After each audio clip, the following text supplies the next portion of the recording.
நமது ஸ்ரீ தாந்திரிக் அஸ்ட்ராலஜி டிவியை காண வந்துள்ள அத்துணை ஆன்மீக நெஞ்சங்களுக்கும் என் சிறந்தாழ்ந்த வணக்கத்தையும் நன்றியும் தெரிவித்துக் கொள்கிறேன். உன் சுவாமியே சரணமையப்பா.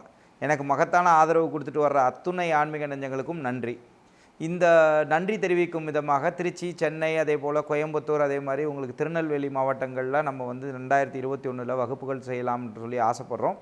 அது ஒரு நாள் வகுப்பாக இருக்கும். இதில் நாங்கள் வந்து நம்ம ஜாதகம் பார்க்க வந்த அன்பர்களுக்கும், அதே மாதிரி ஜோதிடம் ரீதியாக என்கிட்ட வந்து அதாவது ஜோதிட ரீதியான கலைகள் கற்றுக்கணும், தாந்திரிக ரீதியான வகுப்புகள் கற்றுக்கிட்டவர்களுக்கும், அதே போல் இந்த சப்ஸ்கிரைபராக இருக்கக்கூடியவர்களுக்கு முன்னுரிமை கொடுக்கப்படும். இது குறைவான நபர்களுக்கு மட்டும்தான் நான் கூப்பிட்ருக்கேன். ஏன்னா என்னை நம்பி வந்தவங்களுக்கு தான் முதல்ல பயனடையணும்னு ஆசைப்பட்றேன். ஒருவேளை இந்த சேனலில் நீங்கள் இப்போ புதுசாக பார்க்குறீங்க, உங்களுக்கு ஆன்மீகம் மூலமாக வெற்றி பெறலாம்ங்கிற சிந்தனை இருக்கிறவங்களும் இந்த வகுப்புகளை வந்து ஜாயின் பண்ணிக்கலாம். நீங்கள் வரக்கூடிய அத்தனை பேருக்கும் கௌரவப்படுத்தக்கூடிய சிந்தனையை நான் வச்சுருக்கேன். விருப்பமாக இருக்கிறவங்க பேரை வந்து நீங்கள் எங்கிட்ட ரெஜிஸ்டர் பண்ணிக்கலாம். கீழே உள்ள நம்பருக்கு ரெஜிஸ்டர் பண்ணிக்கலாம். இப்போ இந்த தொடர்ந்து நம்ம இந்த தாந்திரிக ரீதியான வகுப்புகள் மாதிரியே நம்ம நடத்திட்டு வரோம். இதில் உங்களுக்கு நிறைய பேர் பயனடைஞ்சிங்கன்னு கூப்பிட்டு சொல்ல எனக்கு அவ்வளோ சந்தோஷமாக இருக்குது அன்பர்களே. அதுதான் எனக்கு இந்த ஒரு உந்து சக்தி கொடுத்து திருப்பி நிறைய விஷயங்கள் உங்களுக்கு சொல்லிக் கொடுக்குறேன்.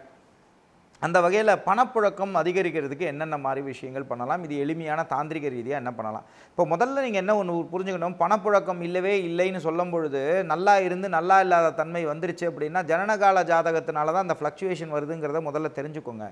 அப்போ ஜனனகால ஜாதகத்தை நீங்கள் சரி செஞ்சுக்கும் பொழுது, ஜனனகால ஜாதகத்தில் உள்ள கிரகங்களுக்கு உள்ள பிரீத்திக்கு உள்ள வழிபாடுகளையும் நீங்கள் செஞ்சுக்கும் பொழுது நல்ல மாற்றங்கள் உறுதியாக ஏற்படும். ஒருவேளை ஜனனகால ஜாதகத்தை எங்களிடம் பார்த்துக்கணும்னு நினச்சாலும் நாங்கள் கட்டணங்கள் வாங்கி தான் பண்ணுறோம். ஒருவேளை வேணும்னு நினச்சாலும் கீழே உள்ள நம்பருக்கு எடுத்து அப்பாயின்மெண்ட் எடுத்துக்கலாம். அப்பாயின்மெண்ட் எடுத்துகிட்டு நீங்கள் நேராகவும் வந்து பார்க்கலாம் திருச்சியில், இல்லை நீங்கள் சென்னையிலையும் வந்து பார்க்கலாம், இல்லை ஃபோன் கன்சல்டேஷனும் எடுத்துக்கலாம் நண்பர்களே. இதை தவிர்த்து இந்த பணப்புழக்கம் ஜாஸ்தி ஆகிறதுக்கு நீங்கள் எளிமையான நீங்கள் இந்த வழிபாடுகளையும் தெரிஞ்சுட்டு, இஷ்ட தெய்வதா வழிபாடுகளையும் தெரிஞ்சுட்டு, இதுக்கப்புறமா உங்கள் பாதி பேருக்கு குலதெய்வமே தெரியாமல் இருக்கீங்க. அந்த குலதெய்வம் வந்து எந்த தெய்வத்தை நீங்கள் வழிபட்டாலும் குலதெய்வ வழிபாடு ரொம்ப முக்கியம், சரிங்களா? இப்போ அந்த குலதெய்வ வழிபாடுகளையும் நீங்கள் தெரிஞ்சுக்கணுங்கிறதுல நீங்கள் உறுதியாக அதில் நீங்கள் ஸ்ட்ராங்காக நின்றுக்கணும். அதெல்லாம் பண்ணி முடிச்சுட்டு நீங்கள் இந்த வழிபாடுகளை செஞ்ச கையோட இந்த சுவாமிக்குள்ள வழிபாடையும் செஞ்சுட்டு அதுக்கப்புறம் இந்த தாந்திரிக ரீதியான வழிபாடு என்ன பண்ணணும் அப்படின்னு கேட்டிங்கன்னா, இது அமாவாசை, பௌர்ணமி, தேய்பிறை அஷ்டமி, வளர்பிறை அஷ்டமி, பஞ்சமி திதி, சஷ்டி திதி, இந்த காலங்களில் இந்த பூஜைகளை நீங்கள் செய்யணும். இந்த காலங்களில் நீங்கள் இந்த பூஜைகளை செய்யும் பொழுது உங்களுக்கு இதை நீங்கள் ஸ்டார்ட் பண்ணும் பொழுது ஒரு பச்சை துணி எடுத்துக்கோங்க. அதில் வந்து நீங்கள் என்ன செஞ்சுக்கோங்கன்னா, பச்சை கற்பூரம் கொஞ்சம் போட்டுக்கணும். அதே போல் அதில் ஏலக்காய் போட்டுக்கணும். இதை தவிர்த்து வந்து பார்த்திங்க அப்படின்னா சோம்பு கொஞ்சம் போட்டுக்கணும். சோம்புங்கிறது உங்களுக்கு தெரிஞ்சிருக்கும், அந்த சோம்பு கொஞ்சம் போட்டுக்கணும். இந்த 3 விஷயங்களையும் நீங்கள் திறந்து வச்சுட்டு முதல்ல நீங்கள் செஞ்சுக்க வேண்டிய விஷயம் என்னென்னா, அதில் 4 மூலையிலையும் வந்து சந்தன குங்குமம் வச்சுட்டு வாங்க. சந்தன குங்குமம் வச்சுட்டு முதல்ல நீங்கள் விநாயகரோட வழிபாடை பண்ணிவிட்டு அதுக்கு வந்து ஓம் வக்ரதுண்டாய ஹும் அதை கையில் எடுத்து வச்சுக்கணும். ஓம் வக்ரதுண்டாய ஹும் ஸ்வாகா, ஓம் வக்ரதுண்டாய ஹும் ஸ்வாகா, ஓம் வக்ரதுண்டாய ஹும் ஸ்வாகான்னு சொல்லிக்கிறது. அதுக்கப்புறமா நீங்கள் செய்ய வேண்டியது வந்து உங்களுடைய குலதெய்வ வழிபாடை செஞ்சுக்கிறது. ஓம் அகிலாண்ட கோடி பிரம்மாண்ட நாயகாய சரிகா பராக். அதே வந்து உங்களுக்கு வந்து மாகாளி தான் குலதெய்வமாக இருந்தால் மாகாளி தேவிகாய சரிகா பராக்குன்னு சொல்லிக்கிறது. அதுக்கப்புறமா உங்கள் ஜாதகப்படி நீங்கள் பார்த்த இஷ்ட தெய்வதா வழிபாடையும் வணங்கிக்கிறது. அதுக்கப்புறமா நீங்கள் செய்ய வேண்டிய விஷயங்கள் வந்து இந்த தெய்வத்தை மனசார நினச்சிட்டு நீங்கள் மனசார நினச்சிக்க வேண்டியது மகாலட்சுமி தேவியே நம, மகாலட்சுமி தேவியே நம, மகாலட்சுமி தேவியே நமன்னு நினச்சிக்கிறது.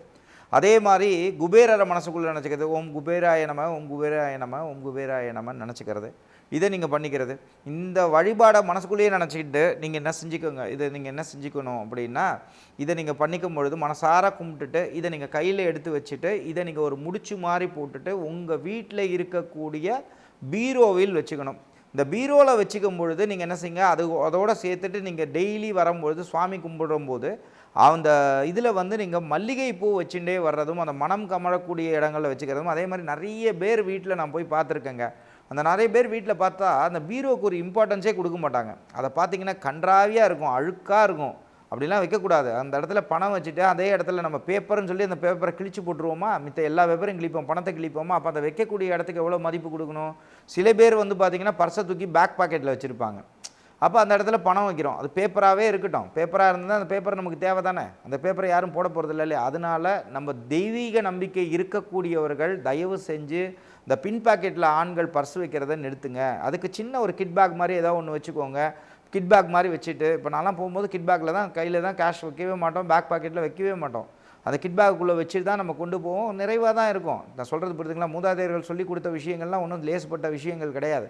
ஸோ இந்த மாதிரி விஷயங்களையும் நீங்கள் செஞ்சுட்டே வரும்பொழுது இது வந்து உங்களுக்கு ஒரு நல்ல மாற்றத்தை கொடுக்கும். அதே போல் நீங்கள் வெள்ளிக்கிழமைகள் இந்த பூஜைகள் செஞ்சு முடிச்சதுக்கப்புறம் வெள்ளிக்கிழமைகளில் சாயங்காலம் 6 to 7 வந்து நீங்கள் செய்ய வேண்டியது வந்து ஒரு நெய் தீப விளக்கு ஏற்றி இதோடு நீங்கள் சேர்த்து மகாலட்சுமி மந்திரங்களை நீங்கள் சொல்லிகிட்டே வர்றதும், ஸ்வர்ண ஆகர்ஷண பைரவரை மனசார நினச்சிட்டு வர்றது, ஓ ஸ்வர்ண ஆகர்ஷண பைரவாய நம, ஸ்வர்ண ஆகர்ஷண பைரவாய நமன்னு மனசுக்குள்ளே சொல்லிகிட்டே வர்றதும், இதே போல் நீங்கள் எங்கெல்லாம் நீங்கள் வெளியே போகிறீங்களோ ஒரு ஏலக்காயை வாய்க்குள்ளே போட்டு வச்சுக்கிறதும், இந்த ஏலக்காயை வாயில் போட்டுட்டு நீங்கள் அந்த பணம் சம்மந்தமான விஷயங்களுக்கு போகிறதும், இந்த மாதிரி விஷயங்கள் பண்ணிங்கன்னா நீங்கள் ஃபஸ்ட்டு கடன் வாங்குறது நிற்கும். சரிங்களா? இந்த கடன் வாங்குறதுல சில பேருக்கு ரொம்ப பெரிய பேஷன் உண்டுங்க. ஐயோ நான் லோன் தாங்க வாங்குறேன்னு சொல்லுவாங்க. கடன் லோன் எல்லாம் ஒன்று தானே. இந்த கடன் பட்டான் நெஞ்சம் போல் கலங்கி நின்றான் இலங்கை வேந்தன்ற மாதிரி. அப்படிங்கும்போது கடன் வாங்குறது ஈஸி, திருப்பி கட்டுறது யார்? ஸோ அதனால் அந்த கடன் வாங்குகிற எண்ணங்கள் முதல்ல உங்களை விட்டு போகும். அதே மாதிரி இந்த நகையை கொண்டு போய் அடமானம் வச்சுட்டே போகிற விஷயங்கள் போகும். இந்த மாதிரி விஷயங்கள் போய் இருக்கிறதே வந்து சுபிட்சமான வாழ்க்கைகள் ஏற்படுங்கிறதுல திண்ணமான கருத்து உண்டு. இதை தவிர்த்து நம்ம வந்து தொடர்ந்து நம்ம வந்து பஞ்சாங்கங்கள் செஞ்சுட்டே வந்துட்டுருக்கோம். அந்த பஞ்சாங்கங்கள் செஞ்சுட்டு வரும்பொழுது நம்ம என்ன செய்கிறோம் அப்படின்னா, அதில் வந்து நிறைய ஆன்மீகம் சம்மந்தமான டீட்டெயில்ஸ் அதில் கொடுத்துட்டு வந்துட்டுருக்கோம். ஒருவேளை அந்த பஞ்சாங்கம் உங்களுக்கு வேணும்னு நினைக்கிறவங்களா இருந்தால், திருச்சி சென்னையில் இருக்கிறவங்களா இருந்தீங்க அப்படின்னா நம்ம வந்து டேரெக்டாக வந்து அப்பாயின்மெண்ட்ஸ் எடுத்துகிட்டு நீங்கள் வந்து வாங்கிக்கலாம். ஒருவேளை நீங்கள் வேறு இடத்துல இருக்கீங்க, வேறு ஸ்டேட்லேயோ இல்லை வேறு நாட்டில் இருக்கீங்கன்னா போஸ்டல் சார்ஜஸ் கொடுக்க உங்களால் முடியுன்ற பட்சத்தில் போஸ்டல் சார்ஜஸ் கொடுத்தீங்கன்னா வீடு தேடி அந்த பஞ்சாங்கம் உங்களுக்கு வரும் நண்பர்களே. இதை தவிர்த்து உங்களுக்கு குலதெய்வ வழிபாடுகளுக்கு நீங்கள் போகும்பொழுது உங்கள் குலதெய்வ நிறைய வேண்டுதல் சில பேர் வீட்டில் இருக்குங்க. இந்த குலதெய்வ வேண்டுதலை வச்சுட்டு அதை என்ன பேசுவாங்கன்னா, இந்த வேலையை செஞ்சு கொடு, இதை நான் செஞ்சு தரேன். அது என்ன சுவாமி என்ன நமக்கு என்ன வச்ச வேலைக்காரங்களா சொல்லுங்கள்?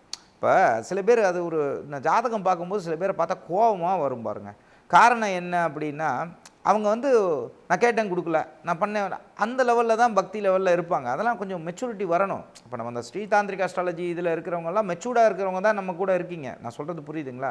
காரணம் என்னென்னா, சுவாமி வந்து தடுத்து நிறுத்தும் சில நேரங்களில்.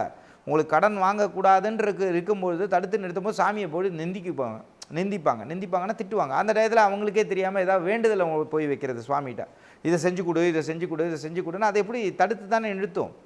நான் சொல்கிறது புரியுதுங்களா? அப்போ அது வந்து நீங்கள் சொல்கிறதெல்லாம் கேட்டால் அது சாமியே இல்லைங்க. நல்லா புரிஞ்சுக்கோங்க. நீங்கள் அந்த இடத்துல போய் அடிபாதாளத்தில் உள்ள போகிறீங்கன்னா அது கைப்பிடிச்சி இழுத்தா தான் அது சாமி. நான் சொல்கிறது புரியுதுங்களா? அதனால் அந்த குலதெய்வத்திட்ட போய் கண்ணா புண்ணான்னு சின்ன விஷயத்துக்கெல்லாம் போய் வேண்டுதலை வச்சு உங்களோட எனர்ஜியை குறைச்சிக்காதீங்க.